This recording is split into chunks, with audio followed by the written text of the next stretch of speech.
নমস্কার, নাগরিক মনে সবাইকে স্বাগত। এসএসসি তদন্তে সিবিআই পেল নতুন অডিও ভিডিও ক্লিপ, মিলল পাস কণ্ঠস্বর, তবে উৎস প্রকাশে নারাজ তদন্তকারীরা। এসএসসি নিয়োগ মামলায় তদন্তে একটি নতুন অডিও ভিডিও ক্লিপ সিবিআইয়ের হাতে এসেছে। সেই সূত্র ধরে সুবীরেশ ভট্টাচার্য সহ 5 জনের কণ্ঠস্বরের নমুনা সংগ্রহ করতে চাইছে কেন্দ্রীয় তদন্তকারী সংস্থা সিবিআই। এসএসসির নিয়োগ মামলায় তদন্তে এবার নতুন এই অডিও ভিডিও ক্লিপে বৃহস্পতিবার আলিপুর আদালতে মামলা শুনানির সময় এমনই তথ্য উঠে এসেছে। অডিও ভিডিও ক্লিপটিতে 5 জনের কণ্ঠস্বর মিলেছে। সেই সূত্র ধরেই 5 জনের কণ্ঠস্বরের নমুনা সংগ্রহ করতে চাইছে সিবিআই। এর আগে সুজয় কৃষ্ণ ভদ্র ওরফে কালীঘাটের কাকুর একটি অডিও ক্লিপ তদন্তকারীদের হাতে এসেছিল। সেটি ছিল প্রাথমিক নিয়োগ মামলা সংক্রান্ত। এবার এসএসসি নিয়োগ তদন্তে একটি অডিও ভিডিও ক্লিপ হাতে এসেছে তদন্তকারীদের। তবে এই অডিও ভিডিও ক্লিপটি তারা কোথা থেকে পেয়েছেন তা প্রকাশ্যে আনতে নারাজ সিবিআই।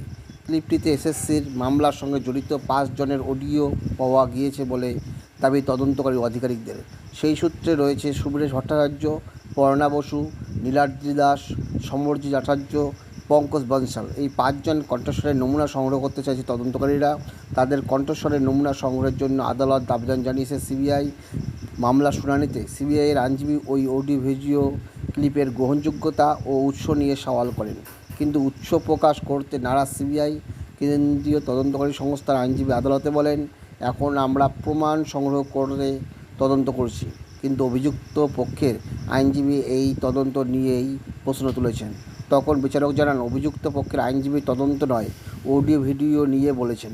সিবিআই তদন্তকারী আধিকারিকদের উদ্দেশ্যে বিচারক বলেন, সবাইকে না জানালেও আদালতকে কনফিডেন্সিয়াল নোট দিয়ে ওই অডিও ভিডিওর উৎস সম্পর্কে জানাতে হবে। সুবীরেশ সহ ওই 5 জনের প্রসঙ্গে সিবিআইয়ের দাবি, তারা চার্জশিটে অভিযুক্ত। বৃহৎ পরিকল্পনা করে তারা ষড়যন্ত্র করেছেন বলে তদন্ত উঠে এসেছে বলে জানান তদন্তকারীরা। যদিও আদালত চত্বরের বাইরে অভিযুক্তদের আইনজীবী সঞ্জয় দাশগুপ্ত সন্দেহ প্রকাশ করেছেন ওই অডিও ভিডিও ক্লিপটি বানানো।